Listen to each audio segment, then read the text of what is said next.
the gym, we had some difficulty aligning it, and turns out the hub on your transmission,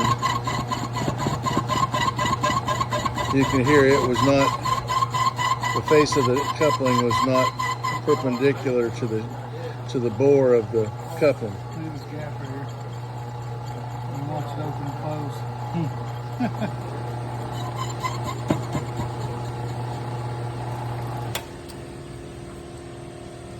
Yep. There you go. So almost got it straightened out. You got a little bit more cutting you got to do. Yeah, I just wanted to show the video. That's the one. I wanted to show one side that just opened up, and I was like, wow. What's going on? I can feel it. Run your finger across it. You can feel it dive.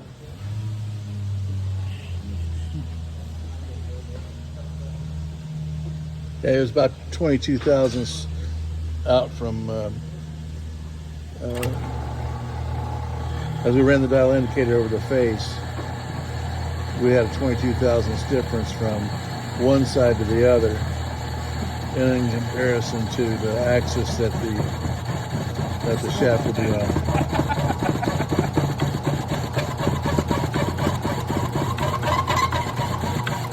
So anyway, we're fixing that right now. That was causing the vibration. We also had a problem with in the test with the transmission slipping. Still got a little bit right up there. Probably did a full turn on that transmission. I don't know if I think that transmission is like one thing. I think there's half holes in it. Well, it depends on the model. I got the book up there. Certain models have half of it. Yeah, usually Chris. Oh, I'd say probably a full window based on the fact that it was if there's that you half couldn't holes, even pour the coals to it and make it slip. I couldn't come off the dial, so beginning. Right. If there's an adjustment for half holes, I do it full. If there's not adjustment for half holes, do two notches. This is very satisfying. I'm sorry, Kevin. I wish you get up and I'm going to give you up.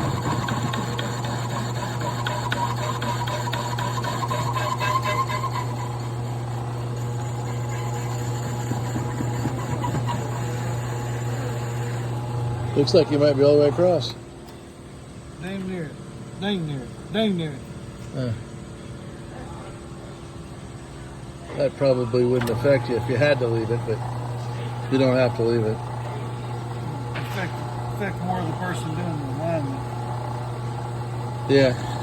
You'd have to get the feeler gauges all the way down in there and then guess at how deep you are. Yeah.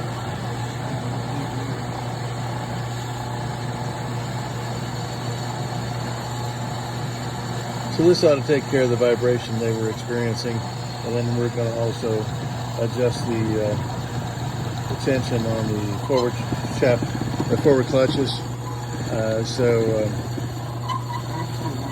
So hopefully we're getting through the last of the issues.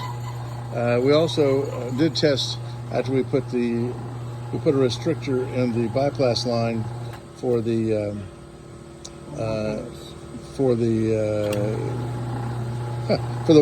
cooling system, and when we did the restrictor, then we got 140 degrees at idle, and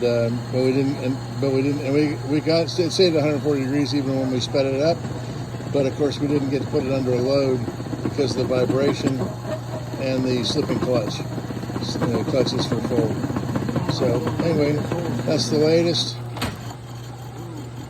We should have it fixed up here very shortly. Thank you.